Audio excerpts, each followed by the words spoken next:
Right ఇప్పుడు super exclusive news చూద్దాం. గత వైసీపీ హయాంలో జరిగిన తిరుమల శ్రీవారి టికెట్ల అక్రమ దంతా వెలుగు చూసింది. పర్యాటక శాఖ కోటా టికెట్లను ట్రావెలింగ్ సంస్థల ముసుగులో పక్కదారి పట్టించారు వైసీపీ నేతలు. కళాధార్ ట్రావెల్స్ కి పెద్దిరెడ్డి అండదండలున్నట్లుగా తెలుస్తోంది. బుక్ మై దర్శన్ పేరుతో టికెట్ల కేటాయింపులో రోజు హస్తమున్నట్లుగా గుర్తించారు అధికారులు. ఒక్కో టికెట్ ని 3,500 రూపాయలకి విక్రయించినట్లు నిర్ధారించారు. దీంతో పర్యాటక శాఖ కోటాని టీటీడీ రద్దు చేసింది. టికెట్ల అక్రమ దందాపై విజిలెన్స్ విచారణ కొనసాగుతోంది. రోజా, పెద్దిరెడ్డి మెడకు పర్యాటక టికెట్ల స్కామ్ ఉచ్చు బిగుసుకున్నట్లుగా తెలుస్తోంది. ప్రస్తుతం ఇదే అంశానికి సంబంధించి మనకి పూర్తి సమాచారం అందించడానికి మా ప్రతినిధి హరిబాబు సిద్ధంగా ఉన్నారు. హరిబాబు. Thank you Gayatri. ఏదైతే గత ప్రభుత్వ హయాంలో ఏ విభాగాన్ని కూడా దాచుకోవడానికి వదలలేదన్నది ఒక నానుడైతే బలంగా వినిపిస్తోంది. కలియుగ వైకుంఠం తిరుమల శ్రీవారి దర్శనార్థం రాష్ట్రంలోని వివిధ ప్రాంతాల నుంచి తెలంగాణ, కర్ణాటక, తమిళనాడు, ఏపీ రాష్ట్రాలకు సంబంధించి టూరిజం శాఖ విభాగాలకి ప్రతిరోజు 3,500 టికెట్లను టీటీడీ కేటాయించేది.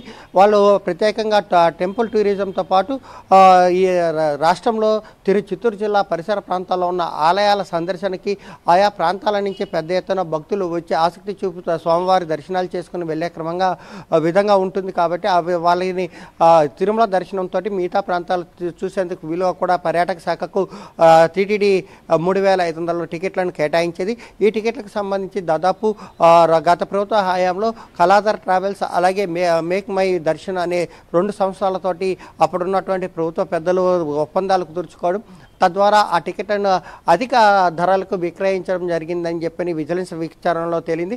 కేవలం ఇప్పటికే ఏదైతే టీటీడీ 300 రూపాయల దర్శనాన్ని ఏదైతే ఈ ట్రావెల్ టూరిజం సంస్థలు ఉన్నాయో ఏపీ టూరిజం కానీ, తెలంగాణ టూరిజం కానీ, కర్ణాటక టూరిజం అలాగే తమిళనాడు టూరిజం విభాగాలు 300 రూపాయల టికెట్ని 600 రూపాయల చొప్పున భక్తుల నుంచి రుసుము వసూలు చేస్తాయి. పైగా ఏదైతే ప్రాంతాల నుంచి ఏ ప్రాంతం నుంచి వస్తారో ఆ ప్రాంతం నుంచి తిరుమలకు వచ్చిపోవడానికి కూడా ప్యాకేజ్ టూర్ కింద కొంత మొత్తాన్ని వసూలు చేస్తారు. అలాగే తిరుపతిలో ఉన్నటువంటి ప్రముఖ హోటల్స్ తోటి టైఅప్ పెట్టుకొని అగ్రిమెంట్ పెట్టుకొని అక్కడ వాళ్ళు భక్తులు ఏదైతే కాలకృత్యాలు తీర్చుకొని వసతులు కల్పించి అక్కడి నుంచి స్వామివారి దర్శనానికి తీసుకెళ్ళి దర్శనం చేయించి మళ్ళీ ఉపాలయాలన్నీ తీసుకెళ్ళి చూపించి అటు తర్వాత వాళ్ళని వారి గమ్యస్థానాలకు తీసుకెళ్లే విధంగా ప్యాకేజ్ టూర్ ఉంటుంది.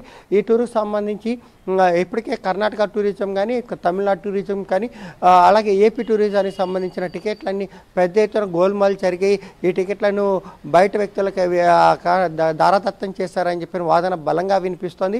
దీనికి సంబంధించి టీటీడీ విజిలెన్స్ విచారణ చేపట్టిన నేపథ్యంలో ఈ విజిలెన్స్ విచారణలో 3 రాష్ట్రాలకు సంబంధించిన టూరిజం సంస్థలు గోల్మాలకు పాల్పడ్డాయి. టికెట్లను పక్కదారి పట్టించి అధిక మొత్తంలో భక్తులకు విక్రయించి వారి నుంచి సొమ్ము చేసుకునే ప్రయత్నం చేసి ఈ ట్రావెల్ సంస్థలంతా గత ప్రభుత్వంలో ఉన్నటువంటి పెద్దలు ఎవరైతే ఉన్నారో రోజా కానీ, పెద్దిరెడ్డి రామచంద్రారెడ్డి కానీ వీళ్ళకి పరోక్షంగా కొంత లబ్ధి చేకూరిందని చెప్పి విజిలెన్స్ ప్రాథమిక విచారణలో తేలడంతో టీటీడీ యాజమాన్యం కూడా ఈ అంశాన్ని పరిగణలోకి తీసుకొని ఏదైతే కర్ణాటక, ఆంధ్ర, తమిళనాడు టూరిజాలకు సంబంధించిన కోట దర్శనాలను పూర్తిగా రద్దు చేయడం జరిగింది.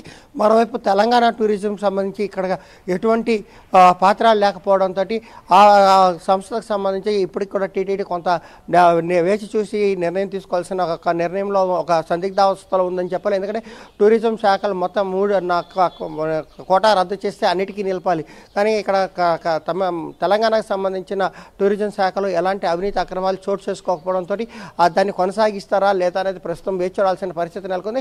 అయితే ఈ టూరిజం కోటా దర్శనాలకన్నా నిలిపివేస్తే ముందస్తుగా దర్శనాల టికెట్లు బుక్ చేసుకున్న భక్తుల పరిస్థితి ఏంటన్నది దానికి పర్యాటక శాఖలు ఏ విధంగా చర్యలు చేపడతాయని ప్రస్తుతం వేచి చూడాల్సిన పరిస్థితి ఉంది. దీని మీద రాష్ట్ర ప్రభుత్వాలు కూడా ఎలాంటి నిర్ణయం తీసుకుంటాయనేది కొంత ఒక నిర్ణయం రాష్ట్ర ప్రభుత్వానికి కూడా టీటీడీ ఈ నివేదికను పంపించి అక్కడి నుంచి ఒపీనియన్ తీసుకొచ్చి తద్వారా